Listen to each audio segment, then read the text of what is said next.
Hello everybody and welcome to the educator. मैं हूं आपका एजुकेटर और इस वीडियो में हम सॉल्व करेंगे exercise 3.1 question number 3। Question number 3 कहता है on comparing the ratios a1 by a2, b1 by b2 and c1 by c2 find out whether the following pair of linear equations are consistent और inconsistent. Basically जितने भी इसमें linear equations के pairs दिए हुए हैं हमें बताना है कि वे क्या कंसिस्टेंट है या इनकंसिस्टेंट है। अब कंसिस्टेंट और इनकंसिस्टेंट क्या होता है, आइए जरा उसे समझ लेते हैं। तो पिछली वीडियो में जिसमें हमने क्वेश्चन नंबर 2 को सॉल्व किया था उसमें हमने सीखा था कि इंटरसेक्टिंग लाइंस, कोइंसिडेंट लाइंस और पैरेलल लाइंस को किस तरीके से आइडेंटिफाई करते हैं। हमने सीखा था कि अगर a1 by a2 और b1 by b2 बराबर नहीं है तो वो इंटरसेक्टिंग लाइंस होते हैं। अगर a1 by a2, b1 by b2 और c1 by c2 आपस में बराबर हैं तो वो कोइंसिडेंट लाइंस होते हैं। और अगर a1 by a2, b1 by b2 बराबर है और वो c1 by c2 के बराबर नहीं है तो वो पैरेलल लाइंस होते हैं। जिस भी बच्चे ने उस वीडियो को नहीं देखा है प्लीज आप उसे देख लें और क्वेश्चन नंबर 2 को सीख लें, तभी आप इस क्वेश्चन को बना पाएंगे। अब यहाँ जानने वाली बात यह है कि अगर दो लाइंस इंटरसेक्टिंग होते हैं या कोइंसिडेंट होते हैं तो उस केस में हम उनको कंसिस्टेंट बोलते हैं, और अगर दो लाइंस पैरेलल होते हैं आपस में तब हम उन्हें कहते हैं इनकंसिस्टेंट। ये सवाल बहुत ही सिंपल है जिसमें बस हम आइडेंटिफाई करेंगे कि क्या लाइंस इंटरसेक्टिंग है, कोइंसिडेंट है या पैरेलल है। अगर लाइंस इंटरसेक्टिंग या कोइंसिडेंट होती हैं तो उस केस में हम उन लाइंस को कंसिस्टेंट बोलेंगे, और अगर लाइंस पैरेलल आती हैं तो उस केस में हम उन लाइंस को इनकंसिस्टेंट बोलेंगे। अब हम शुरू करेंगे फर्स्ट पार्ट से। तो हमने क्वेश्चन नंबर 2 में क्या सीखा था, कैसे हम आइडेंटिफाई करते हैं। तो सबसे पहले हम निकालते हैं a1 by a2, b1 by b2 और c1 by c2। ठीक है, तो यहाँ a1 by a2 क्या हो जाएगा, a1 की जगह पर है देखो 3, ठीक है, तो यहाँ हो जाएगा 3, और a2 की जगह पर क्या है 2, तो यहाँ हो जाएगा 2। ठीक है, उसके बाद में b1 by b2 क्या हो जाएगा, तो b1 by b2 देखो b1 की जगह पर क्या है 2 है तो यहाँ हम रख सकते हैं 2, और b2 की जगह पर क्या है यहाँ देखो -3 है तो हम यहाँ रखेंगे -3। अब हमने जब a1 by a2 और b1 by b2 निकाला तभी हमें समझ में आ गया कि ये दोनों आपस में बराबर नहीं है। तब हमें आगे c1 by c2 निकालने की जरूरत नहीं है, क्योंकि यहां हम लिख सकते हैं कि here a1 by a2 is not equal to b1 by b2। और हमें पता है कि जब a1 by a2 और b1 by b2 आपस में बराबर नहीं होते हैं तब लाइंस होते हैं इंटरसेक्टिंग, और अगर लाइंस इंटरसेक्टिंग है तो उस केस में हमारा जो इक्वेशन होगा, पेयर ऑफ लीनियर इक्वेशन, वो कंसिस्टेंट हो जाएगा। तो हम यहां लिखेंगे so the given pair of equations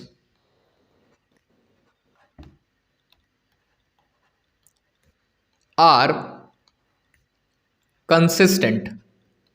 समझ गए। अब इसी तरीके से हम क्वेश्चन नंबर 2 को भी सॉल्व करेंगे। तो आइए सबसे पहले हम यहां निकालते हैं a1 by a2। अब a1 by a2 क्या हो जाएगा, a1 की जगह पर है 2 और a2 की जगह पर है 4, तो ये हो जाएगा 2 by 4। मैंने आपको एक और चीज़ बताया था क्वेश्चन नंबर 2 वाली वीडियो में कि अगर ये सिंपलेस्ट फॉर्म में जा रहा है, मतलब कट के सिंप्लीफाई हो रहा है, तो आप उसको प्लीज़ सिंप्लीफाई कर दिया करें। जैसे यहाँ पर ये 2 से 1 बार में और 2 से 2 बार में कट जाएगा। अब निकालेंगे b1 by b2। ठीक है, तो b1 by b2 क्या हो जाएगा, -3 by -6। देखो यहाँ पे भी कट जाएगा, देखो पहले तो माइनस से माइनस कट जाएगा और उसके बाद में 3 से 1 बार में और ये 3 से 2 बार में, तो ये भी हो जाएगा 1/2। और उसके बाद हम निकालेंगे c1 by c2। तो c1 by c2 क्या हो जाएगा, देखो c1 की जगह पर क्या है 8 है तो यहाँ रखेंगे 8, और c2 की जगह पर क्या है 9 तो नीचे रखेंगे 9। अब जरा ध्यान से देखो, यहाँ पर a1 by a2 है 1/2 और b1 by b2 है 1/2, लेकिन c1 by c2 है 8/9। यहाँ पर a1 by a2 is equal to b1 by b2 but it is not equal to c1 by c2 का केस है। तो हम लिखेंगे here a1 by a2 is equal to b1 by b2 but it is not equal to c1 by c2। और हमने देख रखा है कि जब भी ऐसा केस आता है तो उस केस में लाइंस पैरेलल होते हैं, और जब लाइंस पैरेलल होते हैं तो वो दोनों इक्वेशंस क्या हो जाते हैं, इनकंसिस्टेंट हो जाते हैं। तो हम यहां लिखेंगे so the given pair of equations are inconsistent। समझ गए? यहां पर जो फॉर्मेट आया था a1/a2 is equal to b1/b2 and it is not equal to c1/c2 का, उस केस में लाइंस क्या होते हैं, पैरेलल होते हैं, और जब भी लाइंस पैरेलल होंगे तो उस केस में हमारा जो इक्वेशन होगा वो होगा इनकंसिस्टेंट। अब आइए जरा क्वेश्चन नंबर 3 को इसी तरीके से सॉल्व करते हैं। तो सबसे पहले हम क्या करेंगे, सबसे पहले हम फाइंड आउट करेंगे a1/a2। ठीक है, तो a1/a2 क्या हो जाएगा, a1 की जगह पर है 3/2, तो हम सबसे पहले रखेंगे 3/2, और a2 की जगह पर क्या है, a2 की जगह पर है 9, तो यहां रख सकते हैं 9। देखो 9 के नीचे कोई डिनोमिनेटर नहीं है, तो हम चाहें तो अपनी मर्जी से 1 मान सकते हैं। अब क्या हम इस 3/2 को ऐसे लिख सकते हैं, 3/2 इंटू 1/9, बिल्कुल लिख सकते हैं, क्योंकि यहां पर जो 9/1 है वो घूम के ऊपर जाकर मल्टीप्लाई हो गया। ठीक है, तो यहां हो गया 3/2 इंटू 1/9, तो ये हो जाएगा 3/9 2 जा 18। हम चाहें तो इसको काट भी सकते हैं, 3 से 6 टाइम्स में कट जाएगा, तो ये हो जाएगा 1/6। अब इसी तरीके से हम कैलकुलेट करेंगे b1/b2। ठीक है, तो b1/b2 क्या हो जाएगा, b1 की जगह पर है 5/3, तो हम यहाँ रखेंगे 5/3, और b2 की जगह पर है -10। ठीक है, अगर माइनस का साइन साथ में है तो उसको भी आप इंक्लूड करेंगे यहाँ पर। ठीक है, और उसके बाद 10 के नीचे कोई डिनोमिनेटर नहीं है, तो 10 के नीचे हम रख सकते हैं 1, तो ये क्या हो जाएगा, ये हो जाएगा 5/3 इंटू 1/-10। ठीक है, उसके बाद हम चाहें तो 5 से इस 10 को यहीं पर काट सकते हैं। ठीक है, 5 2 जा 10 और माइनस एज इट इज रह जाएगा, तो ये क्या हो जाएगा, देखो ऊपर में रह गया 1, तो 1 इंटू 1 हो जाएगा 1, और नीचे में है 3 इंटू -2, तो ये हो जाएगा -6। अब देखो यहाँ पे हमने a1/a2 कैलकुलेट करा तो वो आया 1/6, और हमने जब b1/b2 कैलकुलेट करा तो वो आया -1/6। ठीक है, तो यहाँ पर a1/a2 और b1/b2 आपस में बराबर नहीं है, ये क्लियरली हमें देखने को मिल रहा है। एक है 1/6 और एक है -1/6। हमें मिल गया कि यहाँ पर a1/a2 is not equal to b1/b2, और हम ये जानते हैं कि a1/a2 जब नॉट इक्वल टू b1/b2 होता है तो उस केस में लाइंस इंटरसेक्टिंग होती हैं, और इंटरसेक्टिंग लाइंस के केस में इक्वेशन कंसिस्टेंट होता है। तो हम यहां लिखेंगे कि so the given pair of equations या फिर लीनियर इक्वेशंस, तो हम लोग सिर्फ इक्वेशंस ही यहां लिख रहे हैं, इक्वेशंस आर कंसिस्टेंट।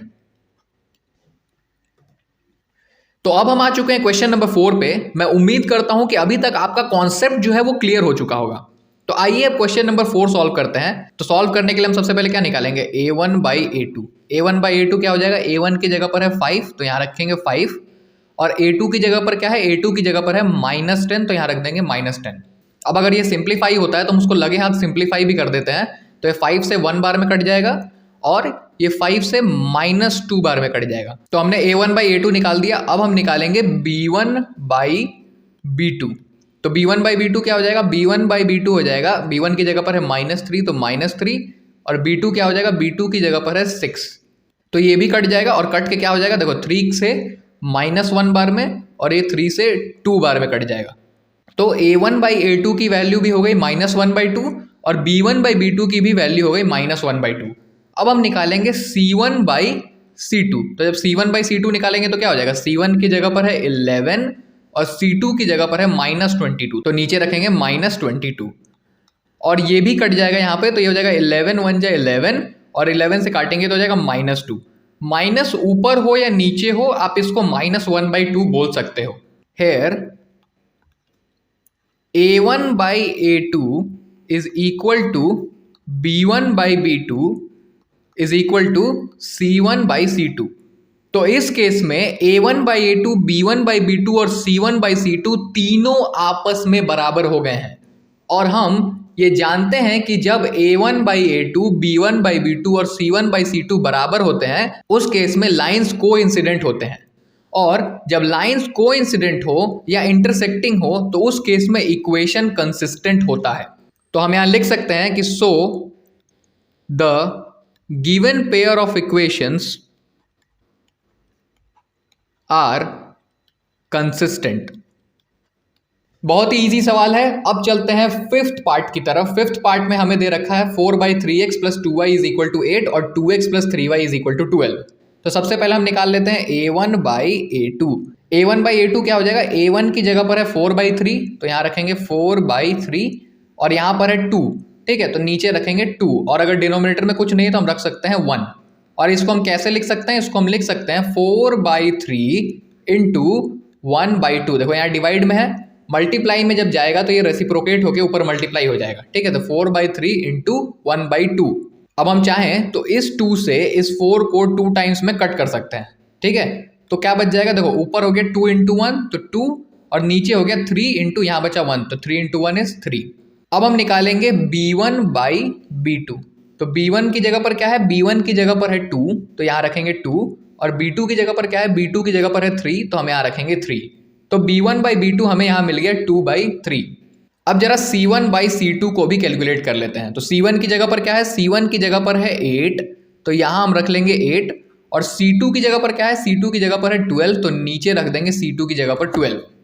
अब 8 और 12 4 की टेबल में आराम से कट जाते हैं, तो यहाँ हम 4 से 2 टाइम्स में काट सकते हैं और इसको 4 से 3 टाइम्स में काट सकते हैं। अब देखो a1/a2 भी हो गया 2/3, b1/b2 भी हो गया 2/3 और c1/c2 भी हो गया 2/3। तो हम यहाँ लिख सकते हैं हेयर a1/a2 = b1/b2 = c1/c2। और जब ऐसा केस होता है तब लाइंस कैसे होते हैं, लाइंस होते हैं कोइंसिडेंट, और कोइंसिडेंट लाइंस के केस में इक्वेशंस कैसे होते हैं, तो कंसिस्टेंट होते हैं। तो हम यहां लिख सकते हैं कि so the given pair of equations are consistent.